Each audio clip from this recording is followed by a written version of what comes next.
Hello everyone, welcome to आंचल की पाठशाला। कैसे हो आप सभी? उम्मीद करते हैं आप सभी बेहतर होंगे। और आज हम पढ़ने वाले हैं क्लास 6 की एनसीईआरटी सिविक्स को। ठीक है, जहाँ पे हम सामाजिक और राजनीतिक जीवन की जो बुक है उससे रिलेटेड जितने भी टॉपिक्स हैं वो हम यहाँ पर कवर करेंगे। तो आज हम पढ़ेंगे लेसन फर्स्ट को, इसके बाद हम इस क्लास को कंटिन्यू करेंगे। ठीक है, क्लास 6, 7th और 8th की ज्योग्राफी मैंने ऑलरेडी पढ़ा दी हुई है। अगर अभी तक आपने उन वीडियोस को देखा नहीं है तो आप मेरे चैनल पे जाके देख सकते हैं। और अभी हम सिविक्स को यानी कि पॉलिटिकल साइंस को यहाँ पे पढ़ेंगे।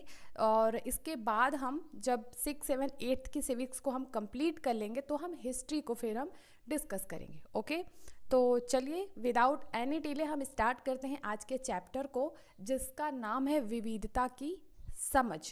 इस चैप्टर को शुरू करने से पहले एक चीज़ आप याद रखिएगा कि विविधता और असमानता दोनों अलग अलग चीज़ें होती हैं। जैसे आप विविधता बोलते हो, जिसको आप बोलते हो कि बहुत तरीके की विविधताएं हैं हमारे भारत में, चाहे वो धर्म को लेकर के हो, चाहे वो भाषा को लेकर के हो, हर एक चीज़ के लिए है। ठीक है, लेकिन जो असमानता होती है वो दूसरी चीज़ होती है। जैसे कि लड़कियों को शिक्षा कम मिलती है लड़कों की तुलना में, या फिर ऐसे बच्चे जो स्कूल नहीं जा पाते हैं किसी दिक्कत की वजह से, तो ये असमानता को बताता है। ये आपके भारत की विविधता नहीं है। विविधता तो बहुत अच्छी चीज़ है कि अलग अलग कल्चर के लोगों से जब हम मिलते हैं तो उनकी संस्कृति को सीखते हैं, उनकी भाषा को देखते हैं, उनके पहनावे को देखते हैं, तो इससे हमारा भारत क्या है, बहुत सुंदर दिखता है। ठीक है, लेकिन जो असमानता होती है उससे हमारा भारत सुंदर नहीं दिखता। जैसे जाति के आधार पे, धर्म के आधार पे अलग अलग लोग होते हैं, वो बहुत अच्छे लगते हैं। जैसे हिंदू हैं, मुस्लिम हैं, सिख हैं, ईसाई हैं, इनकी जो सभ्यताएं हैं, इनकी जो संस्कृति है, आप जब इनको देखेंगे समझेंगे तो आपको बहुत अलग अलग चीज़ें देखने को मिलेंगी और ये बहुत इंटरेस्टिंग होता है। लेकिन जब हम किसी जाति की बात करते हैं कि ये जो है ऊंचे जाति का है, ये नीचे जाति का है, तो ये विविधता नहीं होती, ये होती है असमानता। ठीक है, तो विविधता और असमानता दो अलग चीज़ें हैं।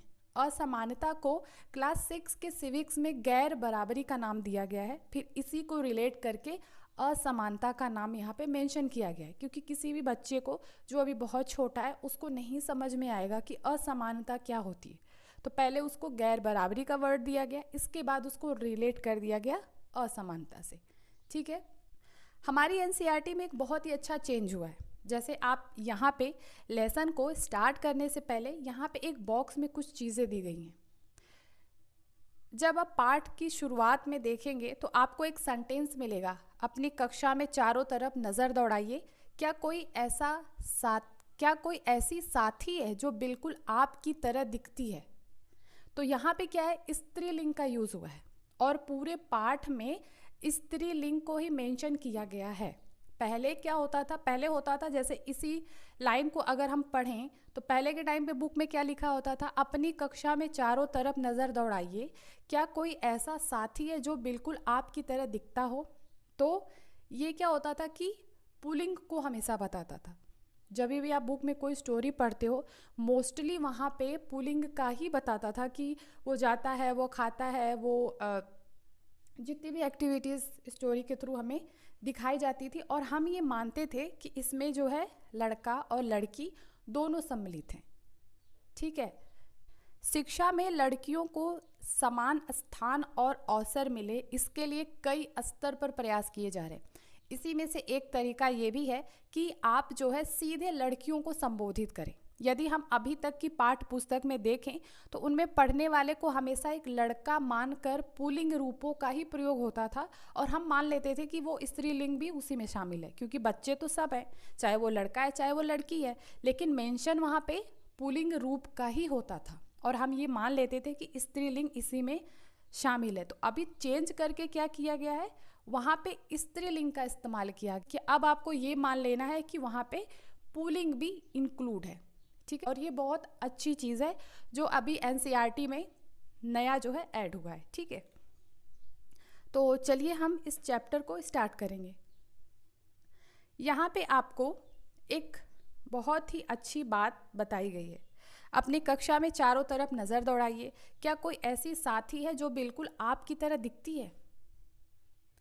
अगर आपकी कक्षा में आपके साथ पढ़ने वाले जो सहपाठी हैं, जो बच्चे हैं, वो आपकी तरह दिखते हैं? बिल्कुल नहीं। ना तो वो आपकी तरह उनका चेहरा मिलेगा, ना हाइट मिलेगी।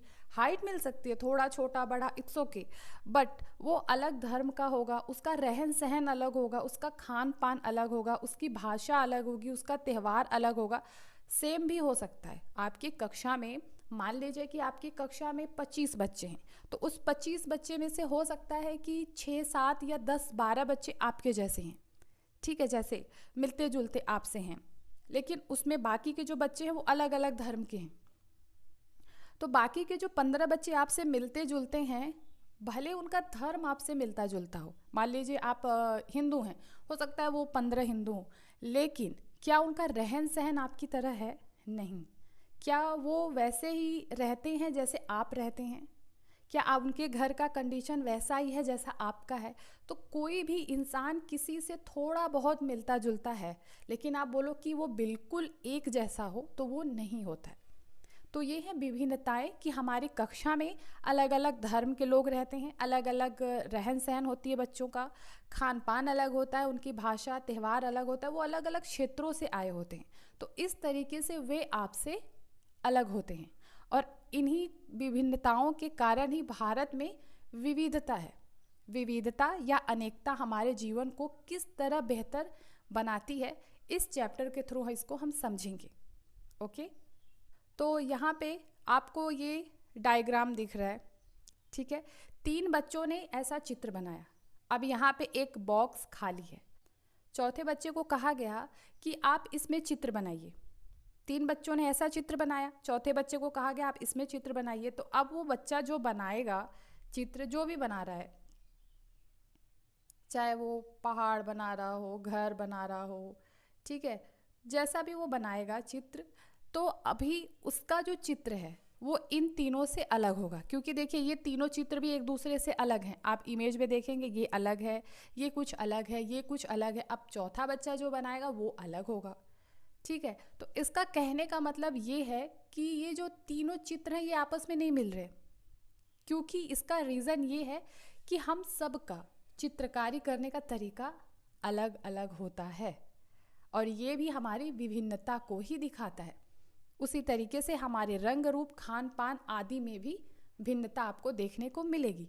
सबसे सिंपल एग्जाम्पल अगर आप देखेंगे, 2 जुड़वा भाई हैं या 2 जुड़वा बहन हैं, वो भले एक जैसे दिख रहे हों, लेकिन क्या वो एक जैसे हैं? क्या उनका विचार एक जैसा है? क्या उनकी सोच एक जैसी है? नहीं। हर इंसान हर किसी से अलग ही होता है। उसी तरीके से चित्रकारी करने का तरीका अलग अलग बच्चों में अलग अलग है, क्योंकि उनका जो अपना एक तरीका है ना, वो किस तरीके का ड्राइंग कर रहे हैं, ठीक है। और इसी तरीके से हमारे रंग में, हमारे रूप में, हमारे खान पान, धर्म, सब में विभिन्नताएं आपको देखने को मिलती हैं। यहाँ पे आपको एक बॉक्स दिया हुआ है जिसमें कुछ जानकारी आपसे मांगी गई है। अब आप देखेंगे जब आप कक्षा में इसको भरवाएंगे तो अलग अलग बच्चों का जवाब अलग अलग होगा, ठीक है। इसके बाद विभिन्नता को यानी विविधता को दर्शाने के लिए एक बहुत ही सुंदर सी यहाँ पे स्टोरी दी गई है। ये स्टोरी है समीर ए और समीर 2 की, ठीक है। समीर 1 और समीर 2, उनका नाम सेम रहता है, इसीलिए उनका नाम पड़ जाता है समीर 1 और समीर 2। इस स्टोरी में क्या है, इधर अगर आप इमेज में देखेंगे तो ये साइकिल पे जो आपको बच्चा दिख रहा है ये है समीर 1, और ये जो अखबार बेचता हुआ बच्चा है ये है समीर 2, ठीक है। ठीक है, ये बहुत ही सुंदर सी एक स्टोरी है जिसके माध्यम से विविधता को बहुत अच्छे से समझाया गया है। तो समीर 1 और समीर 2 की जो मुलाकात होती है वो होती है चौराहे पे, ठीक है। ट्रैफिक होती है, रेड सिग्नल होता है, तो वहाँ पे समीर 1 रुका होता है, समीर 2 अखबार बेचता हुआ आता है। वहाँ पे अखबार ले लो, हिंदी और अंग्रेजी के कुछ अक्षरों को मिला करके वो चिल्लाता है। समीर 1 उससे हिंदी का अखबार मांगता है, तो समीर 2 सोचता है कि क्या इनको हिंदी आती है, तो वो पूछता है कि क्या आपको हिंदी आती है। तो समीर 1 बोलता है हाँ बिल्कुल मुझे हिंदी आती है। तो समीर 2 पूछता है लेकिन आप लगते तो बड़े अंग्रेज हो, तो मतलब आपको हिंदी आती है, आप पढ़ भी सकते हो। तो समीर 1 बोलता है हाँ मुझे हिंदी आती है, मैं पढ़ भी सकता हूँ, लिख भी सकता हूँ और बोल भी सकता हूँ, क्योंकि मैंने अपने स्कूल में दूसरे सब्जेक्ट्स के साथ हिंदी को लिया था। समीर 1 से पूछता है ये सब्जेक्ट क्या होता है। समीर 1 उसको जब दूसरे दिन उनकी मुलाकात होती है तो समीर 1 उसको बताता है कि सब्जेक्ट जो है ये पढ़ाई लिखाई से रिलेटेड शब्द है। ठीक है, समीर 1 जो है वो समीर 2 से पूछता है क्या तुम कभी स्कूल गए हो। तो समीर 2 बोलता है नहीं मैं स्कूल तो नहीं गया हूँ, मैं अपनी माँ के साथ ये काम करता था। पहले मेरी माँ मेरे साथ आती थी लेकिन अभी वो मेरठ में रहती है, तो अभी मैं अकेले ही ये काम करता हूँ। उसने बड़े गर्व के साथ ये बात समीर 1 को बताई। इसके बाद इसी तरीके से दूसरे तीसरे चौथे दिन वो मिलते हैं और उनकी बातचीत होती रहती है। एक दिन क्या होता है कि जो समीर 2 होता है उसके चेहरे पे बहुत उदासी होती है। तो समीर 1 उससे पूछता है क्या हुआ।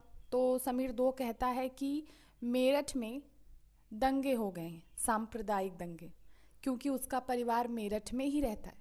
मेरी माँ और मेरा परिवार मेरठ में रहता है और मेरठ में इस टाइम पे सांप्रदायिक दंगे हैं। समीर 2 उसको बताता है समीर 1 को कि मैं मुस्लिम हूँ। ठीक है, मैं मुस्लिम समीर हूँ। अब यहाँ पे आप देखिए, इसके बाद वो बातचीत होती है और उसके बाद उसकी आंखें भर जाती हैं, क्योंकि मेरठ में सांप्रदायिक दंगे हुए रहते हैं और उसका परिवार वहीं पे रहता है। इसके बाद जब नेक्स्ट डे समीर 1 आता है तो समीर 2 उसको कहीं भी नहीं दिखता है, कहीं भी नहीं दिखता है उसको। इसके बाद उन लोगों की कभी भी मुलाकात नहीं होती है। तो ये जो एक कहानी आपको बताई गई है, नाम तो सेम है दोनों बच्चों का, समीर, ठीक है, लेकिन अगर आप देखेंगे तो एक हिंदू है और दूसरा मुसलमान है। उन दोनों बच्चों में आपको कितना डिफरेंस देखने को मिला। पहली चीज़ कि समीर 1 जो था वो हिंदू था, समीर 2 था वो मुस्लिम था। दूसरी बात कि समीर 1 को अंग्रेज़ी ज़्यादा अच्छी आती थी, वहीं जो समीर 2 था वो हिंदी बोलता था। हालांकि दोनों की भाषाएं अलग थीं, लेकिन उन दोनों को दोस्ती करने से रोक नहीं पाई। वो दोनों ने आपस में बातचीत भी करी। मतलब एक जो बोलते हैं ना कि अलग अलग धर्म के हैं, उनकी भाषाएं अलग अलग हैं, इसके बाद भी अगर आप अपनी बात रखना चाहते हो, कहना चाहते हो, तो आप किसी न किसी तरीके से आप अपनी बातों को रख सकते हो। उन दोनों का धार्मिक और सांस्कृतिक पृष्ठभूमि दोनों अलग था, उन दोनों का खान पान अलग था। क्योंकि अगर आप जैसे देखते हो हिंदू में होली दिवाली त्यौहार बड़े धूमधाम से मनाए जाते हैं, वही आप जब मुस्लिम परिवार में जाते हो वहाँ पे आपको ईद रमज़ान वो लोग बहुत अच्छे से सेलिब्रेट करते हैं। उनके यहाँ पे सेवइयाँ बनती हैं, तो उनका है तो सेम चीज़। अगर आप एक तरीके से देखो तो सारे धर्म में एक चीज़ सेम है, क्योंकि सबको ये पता है कि एक ऐसी शक्ति है जो इस दुनिया को चला रही है, ठीक है। लेकिन उसी शक्ति को अलग अलग नाम रख दिया गया। जैसे हिंदू में हम कहते हैं भगवान, मुस्लिम में आप कहते हो अल्लाह, ठीक है। ऐसे सिख ईसाई सबका अपना एक अलग अलग नाम है, लेकिन है वो एक ही चीज़ जो इस पूरी दुनिया को चला रहे हैं। तो आप देखोगे कि समीर 1 और समीर 2 में बहुत विभिन्नताएं हैं। उन दोनों के कपड़े अलग अलग हैं, उन दोनों का खान पान अलग है, उन लोगों का धर्म अलग है, उन लोगों की संस्कृति अलग है, भाषा पहनावा ये सब कुछ उनका अलग है, और इसी को हम कहते हैं विविधता। दूसरी बात आप यहाँ पे ध्यान देंगे कि समीर 1 जो है वो स्कूल गया था, तभी उसको हिंदी इंग्लिश दोनों आती थी। लेकिन जो समीर 2 बच्चा है वो स्कूल नहीं गया। उसका रीज़न था कि उसको कभी मौका ही नहीं मिला स्कूल जाने का। और बहुत सारे ऐसे लोग हैं अगर आप देखोगे जो कि बहुत गरीब हैं, वो स्कूल नहीं जा पाते हैं। घर का खाना, कपड़े और मकान, ये जो 3 मूलभूत आवश्यकताएं हैं, इतना ही उनकी पूर्ति नहीं हो पाती। यही वो मतलब आप देखिए कि एक इंसान की 3 मूलभूत ज़रूरतें होती हैं, भोजन कपड़ा मकान, ठीक है। यही तीनों बहुत सारे लोगों को नहीं मिल पाता, तो शिक्षा तो बहुत दूर की चीज़ है। तो इसको हम क्या बोलेंगे कि समीर 1 स्कूल गया, समीर 2 को स्कूल जाने का मौका नहीं मिला। क्या ये विविधता है? ये विविधता नहीं है, ये है गैर बराबरी, यानी कि असमानता। कि बहुत सारे बच्चों को स्कूल जाने का मौका नहीं मिलता।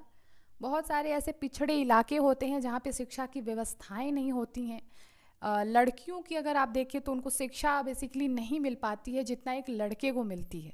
तो ये सब क्या है, ये सब हमारी असमानता को बताता है। ये कोई विविधता नहीं, कोई बहुत क्वालिटी नहीं है जो कि अच्छी है, जिसको आप स्वीकार करो कि हाँ ये बहुत अच्छी है। ये अच्छी चीज़ें नहीं होती हैं। तो यहाँ पे आपने देखा कि ये दो बच्चे जो कि सेम एज के थे, उनका नाम सेम था, लेकिन फिर भी उनके बीच में कितनी विभिन्नताएं थीं। ठीक है, जैसे एक बहुत सुंदर सा एग्जाम्पल अगर मैं दूं आपको, जाति व्यवस्था असमानता का ही एक उदाहरण है। एक जो धर्म जो हम बोलते हैं, धर्म विविधता है, क्योंकि अलग अलग धर्म में अलग अलग लोग रहते हैं, उनकी मान्यताएं संस्कृतियां अलग होती हैं। लेकिन जो जाति होती है, हम डिसाइड करते हैं कि ये छोटी जाति का है, वो बड़ी जाति का है, फिर उसके साथ किया गया आपका व्यवहार, ये असमानता को दर्शाता है। ये कोई विविधता नहीं है। ठीक है, पहले के टाइम पे क्या था, जब बंटवारा हो रहा था उस समय में लोग जिस तरीके के काम करते थे उसके आधार पे उनका जाति डिसाइड हो जाता था। फिर उस जाति में जो बच्चे पैदा होते थे वो अपने आप उसी जाति के होते जाते थे। ठीक है, जैसे कोई कुम्हार है, बर्तन बना रहा है, अब उसके घर में जो उसके बच्चे होंगे, उसकी जाति तो कुम्हार की हो गई, अब उसके जो बच्चे होंगे वो उन्हीं के आधार पे वो भी कुम्हारी कहलाएंगे। ठीक है, तो ये तो अच्छी चीज़ें थी उस वक्त में, लेकिन लोगों ने इसको बहुत गलत डायरेक्शन में वो लेके जाते हैं। अगर आप गांव में देखोगे, शहरों में चूंकि ये चीज़ें बहुत कम हैं, गांव में अगर आप देखोगे तो जो छोटे कास्ट के लोग होते हैं उनके लिए बर्तनें अलग निकाल दी जाती हैं गांव में, कि ये भैया ये छोटे जात का है तो हमारे बर्तन में खाना नहीं खाएगा। तो ये क्या है, ये तो असमानता ही है, दिमाग का ही सारा खेल है ना। है तो वो इंसान ही, आपने ही उसको बना दिया इस तरीके से। और बहुत लोगों को लगता है कि ये बहुत अच्छी चीज़ है, बहुत सही है, मतलब वो जब आप उनको ये चीज़ बोलोगे भी कि ये सही नहीं है, क्योंकि देखिए बहुत सिंपल सा बात है, आपकी पढ़ाई लिखाई सब कुछ एक तरफ, अगर आपके अंदर मानवता है, जो कि सबसे बड़ी क्वालिटी होती है एक इंसान की, कि आपके अंदर इंसानियत है, मानवता है, तो आप सबको बराबर समझो। कोई छोटा बड़ा नहीं होता, सबको तकलीफ होती है, चाहे वो एक छोटी सी चींटी हो, चाहे बड़ा सा हाथी, चाहे वो हम पंडित हों, ठाकुर हों, चाहे वो किसी भी कास्ट के हों, छोटे कास्ट के लोग हों, समान रूप से व्यवहार करना चाहिए। लेकिन वो आपको नहीं दिखेगी तो ये चीज़ें उनको बुरी लगती हैं। क्या वो बोलते नहीं तो क्या उनको बुरी नहीं लगती? आप उनके लिए बर्तन अलग निकाल रहे हो, आप अपने बगल में उनको बैठने नहीं दे रहे हो, तो ये असमानता को बताता है।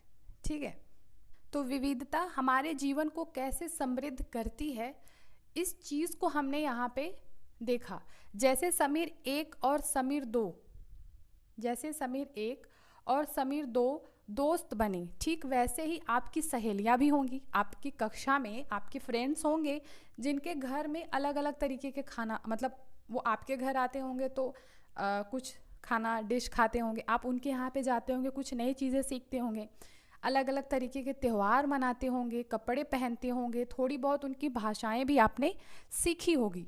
तो ये क्या है, विविधता को बताती हैं। जैसे यहाँ पे बताया गया है कि सारे बच्चों को अलग अलग तरीके की कहानियाँ पसंद है। कुछ लोगों को, कुछ बच्चों को जानवरों की कहानियाँ पसंद है, कुछ लोगों को राजा रानी की कहानियाँ पसंद है, कुछ लोगों को भूतों की कहानियाँ पसंद है। तो इस तरीके से सबकी अलग अलग रुचि है। और बहुत सारे लोग ऐसे हैं जिनको कहानी लिखना भी पसंद होता है और वो अलग अलग टॉपिक्स पे, अलग अलग चीज़ों पे कहानियाँ लिखते हैं।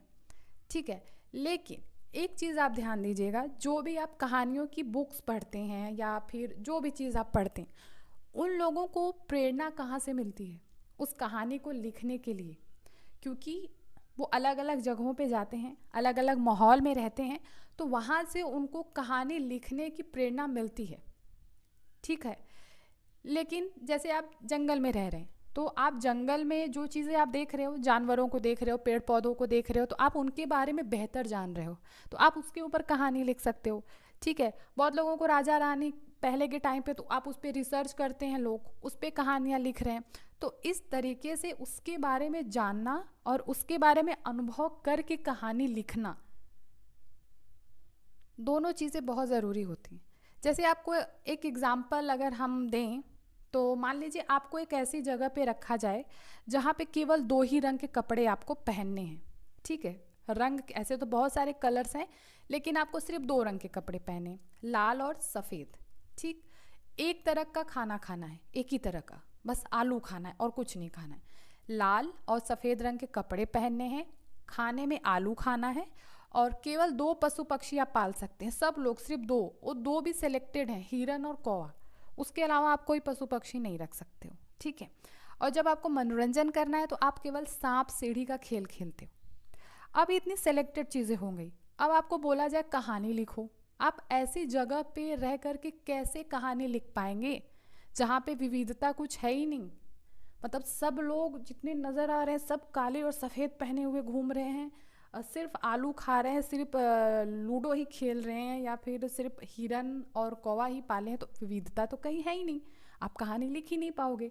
कहानी लिखने के लिए विविधता का होना ज़रूरी है। जब आप अलग अलग जगहों पे जाते हो, अलग अलग लोगों से मिलते हो, तो हमारे भारत में इतनी विभिन्नताएं हैं कि आप इनके बारे में अगर आप ऐसे सर्वेक्षण करके लिखना चाहो तो बहुत सारी चीज़ें लिख सकते हो, है ना? तो ये बताता है हमारा विविधता। हमारे भारत में जैसे देखिए आपको हर तरीके के लोग मिल जाएंगे, ईस्ट वेस्ट नॉर्थ साउथ आप चले जाइए, ये आपको इतने थोड़े थोड़े दूर पे आप देखोगे सबके पूजा करने का तरीका बदल जाता है ना? अभी महाराष्ट्र में जिस तरीके से शादियां होती हैं, आप यूपी में आ जाओ, यहाँ की अलग हो जाएंगी। वहाँ मोस्टली दिन में शादी होती है, जो महाराष्ट्र में होते हैं मराठी लोग। हमारे यहाँ पे रात में शादियाँ होती हैं, है ना? हमारे यहाँ पे मंदिर में होती हैं, क्रिश्चियन चर्च में करते हैं। तो सब अलग अलग धर्म के लोग, अलग अलग तरीके की उनकी संस्कृतियाँ हैं। फिर हम टॉपिक देखेंगे, हम विविधता को कैसे समझें।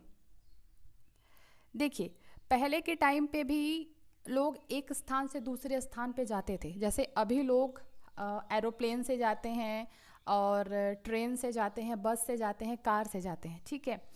लेकिन जब ये चीज़ें नहीं थी, मतलब जब ट्रेन नहीं था, जब हवाई जहाज़ नहीं थी, बस कार नहीं थी, तो क्या लोग आते जाते नहीं थे?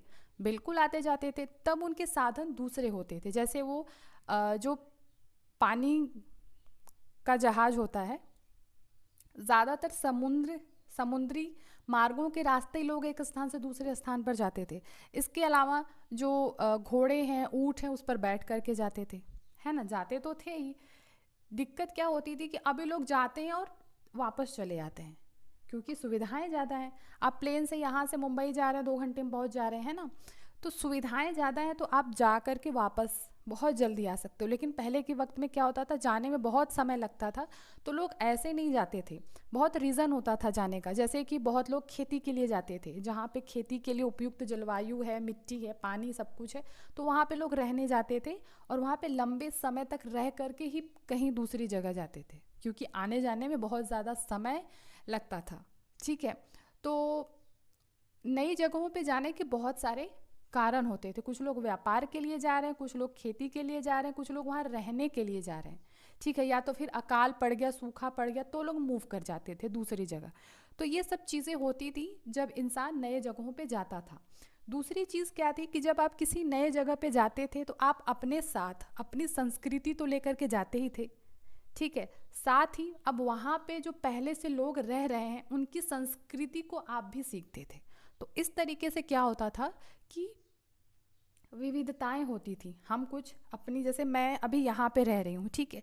मैं अभी दूसरी जगह जब जाऊँगी तो मेरा जो घर परिवार है, मैंने जो सीखा है, हम जैसे पूजा करते हैं, हम जैसे शादियाँ करते हैं, जैसे तीज और करवा चौथ हुआ, दिवाली हुआ, ये सब सारे फेस्टिवल मनाते हैं, क्योंकि हमारी ये सभ्यता है, हमारी ये संस्कृति है। तो हम इसको वहाँ भी करेंगे, चाहे हम लंदन, पेरिस, कहीं भी चले जा रहे हैं, हमारी जो संस्कृति है हम वहाँ भी करेंगे, ठीक है? तो बाकी हम जब नए जगह पे जा रहे हैं तो वहाँ की जो सभ्यता संस्कृति है, वहाँ के हिसाब से तो थोड़ा सा एडजस्ट होना पड़ेगा आपको।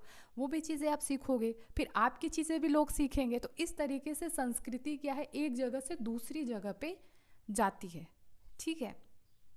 दूसरी चीज़ आप देखिए कि अगर आप समुद्र के किनारे रह रहे हैं, तो आपका जो जीवन जीने का तरीका है वो अलग है, क्योंकि आपका खान पान अलग हो जाएगा। ज़्यादातर आप जो समुद्र में पाए जाने वाले जीव जंतु हैं उस पे आप निर्भर हो जाते हैं, ठीक है। लेकिन अगर वही आप पहाड़ी इलाकों में रहते हैं तो वहाँ पे आप खेती करके, यानी कि अनाज उगा करके खाते हैं। जहाँ पे आपको ज़मीन ठीक मिलती है, थोड़ी समतल मिलती है, वहाँ पे आप खेती करते हो। तो अलग अलग जगहों पे जब आप रहेंगे तो आप जिस तरीके से सरवाइव करेंगे वो भी आपकी विविधता को बताता है। जैसे इस चैप्टर में दो जगह का नाम दिया गया है, एक लद्दाख और दूसरा केरल। लद्दाख जो कि आपका एक पहाड़ी इलाका है, जो कि पूरा बर्फ से ढका है, जिसको हम बोलते हैं ठंडा रेगिस्तान। अब रेगिस्तान वर्ड का नाम सुनते ही कुछ बच्चे सोचेंगे रेगिस्तान तो सिर्फ बालू होता है, ऐसा नहीं होता। वो भी बालू है लेकिन ये ठंडा रेगिस्तान है, और जो आपका बालू है वो आपका गर्म रेगिस्तान है, ठीक है। और दूसरा जो एग्जाम्पल है वो है केरला का। केरला अगर आप देखेंगे तो एक तरफ तो वो पूरा समुद्र से घिरा है, दूसरी तरफ वो पूरा पहाड़ों से, ठीक है। तो अब देखिए वहाँ पे लोग कैसे जीवन जीते हैं, क्या खाते हैं, क्या पहनते हैं, और लद्दाख के लोग कैसे जीते हैं, क्या खाते हैं, क्या पहनते हैं। इन दोनों में आप डिफरेंस इस चैप्टर में देखोगे। तो ये जो लद्दाख आप देख रहे हो ये आपके जम्मू कश्मीर में है, ठीक। जम्मू कश्मीर के पूर्व में पहाड़ियों में बसा एक रेगिस्तानी इलाका है आपका लद्दाख, जहाँ पे लोग घूमने बहुत जाते हैं, लोगों को बहुत पसंद भी है। लद्दाख में खेती करना बहुत डिफ़िकल्ट है, क्योंकि है तो वो रेगिस्तानी इलाका। पहली चीज़ कि वहाँ पे बर्फ़ ही बर्फ़ जमा रहता है हर वर्ष, ठीक है। बर्फ़ से ढका रहता है। जब गर्मी, बहुत ज़्यादा गर्मी पड़ती तो वो थोड़ा मेल्ट होता है, तो वहाँ का पानी लोग पीने के लिए इस्तेमाल करते हैं। जो गर्मियों में जब बर्फ़ पिघलता है और जो पानी निकलता है उसका इस्तेमाल वो पीने के लिए स्टोर करते हैं, उसके लिए। बाकी के टाइम पे अगर आप देखोगे यहाँ पे बर्फ़ ही जमा रहता है। गर्मियों में भी बर्फ़ ही रहता है, बस वो थोड़ा मेल्ट होता रहता है, बर्फ़ रहता है, क्योंकि पूरा ये बर्फ़ से ढका इलाका ही है। तो एक तो वहाँ पे खेती आप कैसे करोगे, वहाँ मिट्टी आपको दिख रही है कहीं, जब आप बर्फ़ ही बर्फ़ है। कुछ क्षेत्रों में अगर आप देखोगे तो वहाँ पे आपको थोड़ी बहुत दिखेगी। तो यहाँ पे खेती करना बहुत दिक्कत है, ठीक है। बहुत कम खेती होती है क्योंकि यहाँ पे बारिश नहीं होती है और ये बर्फ़ से ढका रहता है बहुत लंबे टाइम तक। पेड़ पौधे भी इस वजह से बहुत कम होते हैं। पीने के लिए पानी लोग गर्मियों के महीनों में पिघलने वाली जो बर्फ़ है उस पर निर्भर होती है। फिर जम्मू कश्मीर में एक खास किस्म की बकरी पाई जाती है जिससे बनता है पश्मीना शॉल, ठीक है। पश्मीना ऊन जो है वो उन्हीं खास किस्म की जो बकरियां हैं उनसे प्राप्त किया जाता है। फिर इसी को लेकर के लद्दाख से ये मिलता है, ठीक है। तो लद्दाख के लोग इसको ले करके, पश्मीना ऊन को ले करके कश्मीर में जो व्यापारी हैं उनको जा कर के ये बेच देते हैं। तो कश्मीर के जो व्यापारी हैं फिर ये क्या करते हैं, पश्मीना शॉलें वहाँ पे बनाते हैं और फिर वो अलग अलग जगहों पे ट्रांसपोर्ट होती है, जो कि बहुत महंगी होती है, ओके। यहाँ के लोग दूध से बने पदार्थ जैसे कि मक्खन, चीज़ और मांस, ये सब चीज़ें खाते हैं। गाय, बकरी और याक इनके पास कुछ जानवर होते हैं। आप देख रहे हैं यहाँ पे पश्मीना शॉल की बुनाई हो रही है, मोस्टली ये औरतें ही करती हैं। इसके बाद रेगिस्तानी इलाका होने के बावजूद ये आकर्षण का केंद्र है क्योंकि लोग यहाँ पे घूमने आते हैं।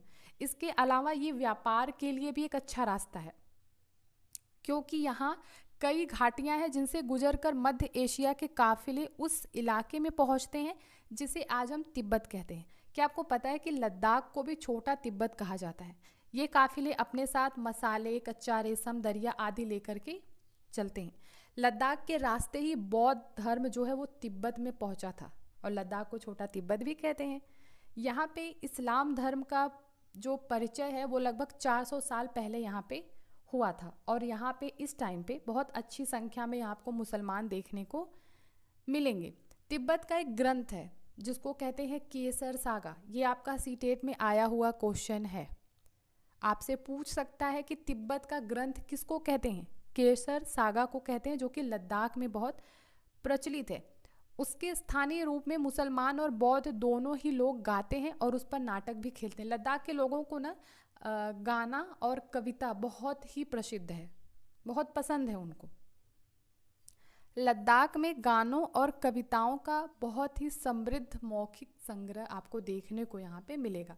तो आपने यहाँ पे लद्दाख के बारे में समझा कि क्या कुछ है। वो एक पहाड़ी इलाका है जो बर्फ़ से ढका रहता है, खेती वहाँ पे कम होती है, बारिश कम होती है, पेड़ पौधे नहीं उग पाते हैं, इस वजह से पीने के लिए लोग गर्मियों का महीना जो पिघले हुए बर्फ़ होते हैं उस पर ही निर्भर होते हैं।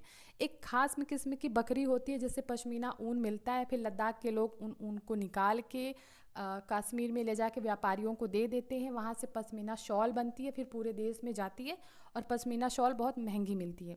इसके अलावा इसको लद्दाख को हम छोटा तिब्बत भी कहते हैं। यहाँ पे आपको मुसलमान बौद्ध लोग यहाँ पे काफ़ी अच्छी संख्या में देखने को मिलेंगे।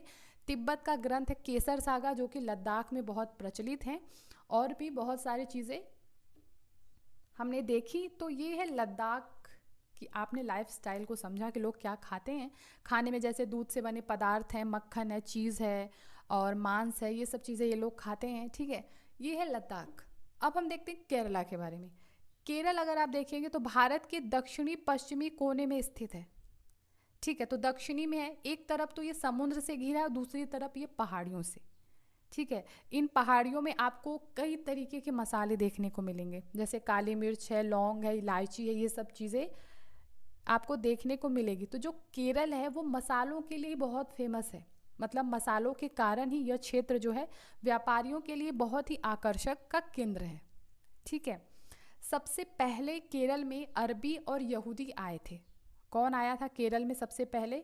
अरबी आए थे और यहूदी आए थे। और ऐसा हम मानते हैं कि जो ईसा मसीह के धर्मदूत थे जिनका नाम था संत थॉमस, ये लगभग 2000 साल पहले केरल आए थे। और ऐसा भी माना जाता है कि भारत में जो ईसाई धर्म है वो यही लेकर के आए थे। कौन? संत थॉमस।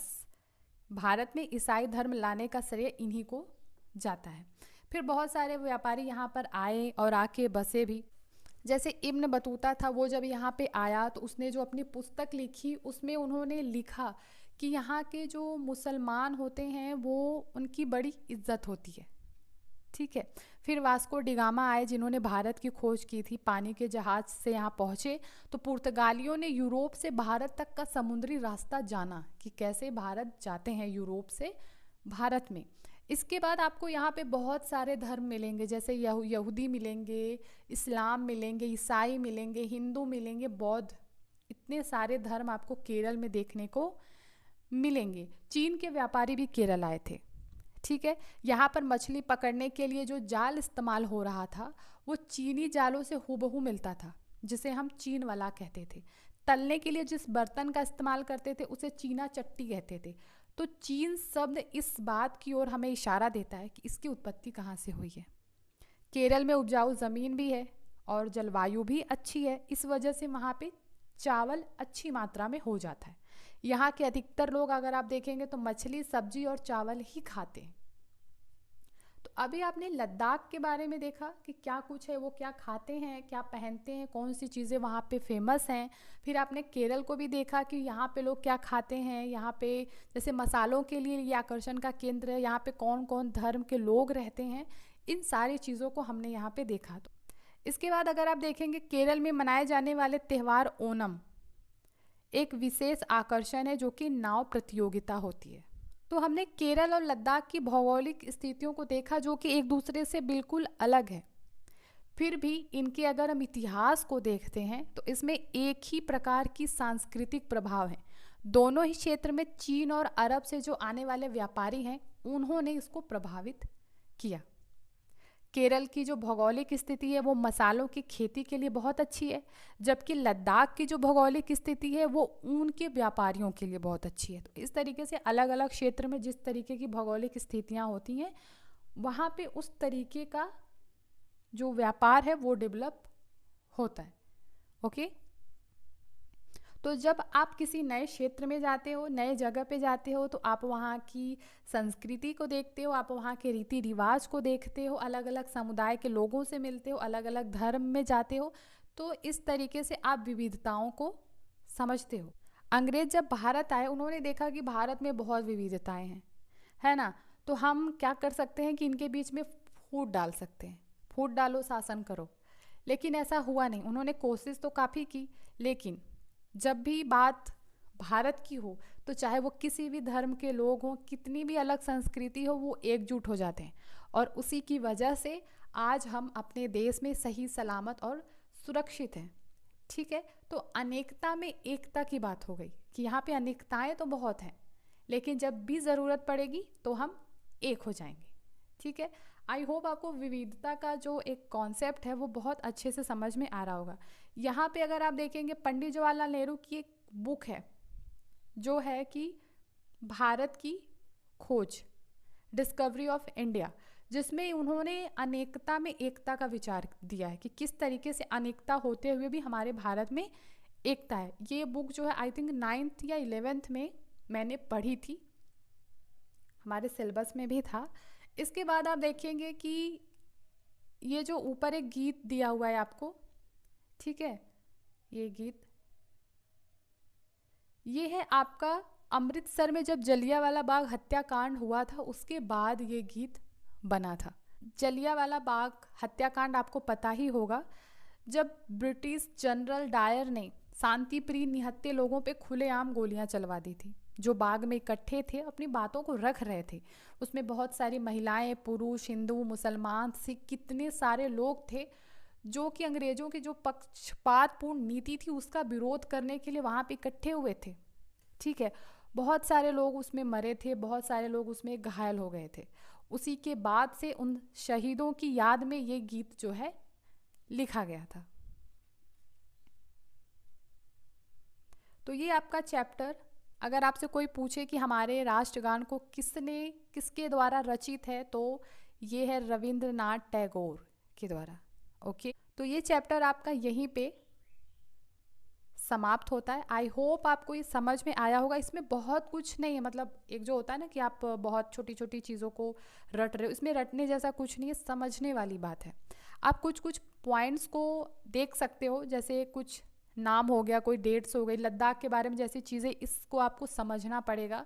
यहाँ के लोग कैसे रहते हैं, कैसे खाते हैं, इन चीज़ों को समझना पड़ेगा। केरल के लोग कैसे रहते हैं, बाकी जो विविधताएं हैं ये आपको एज अ ह्यूमन आपको ये समझना पड़ेगा कि हमारे भारत में कितनी विविधताएं हैं और असमानता भी है, जो कि बिल्कुल अच्छी चीज़ नहीं होती है। तो आई होप आपको ये समझ में आया होगा, और आपको किसी तरीके की दिक्कत लगी तो आप कमेंट बॉक्स में मुझे कमेंट कर सकते हो। इसके बाद हम नेक्स्ट चैप्टर को डिस्कस करेंगे नेक्स्ट क्लास में। इस तरीके से हमारा सिविक्स भी जो है वो कंप्लीट हो जाएगा। ओके, और सीटेट का एग्ज़ाम आपका 7 जुलाई को है, तो आप अच्छे से तैयारी करिए। और आपको किसी तरीके की मदद की ज़रूरत हो, तो आप कुछ भी आपको कन्फ्यूज़न हो, कोई डाउट हो, तो बिल्कुल आप मुझे कमेंट कर सकते हो, मैं आपकी ज़रूर हेल्प करूँगी। तो इसी के साथ हम मिलेंगे अपने नेक्स्ट क्लास में और नए चैप्टर के साथ।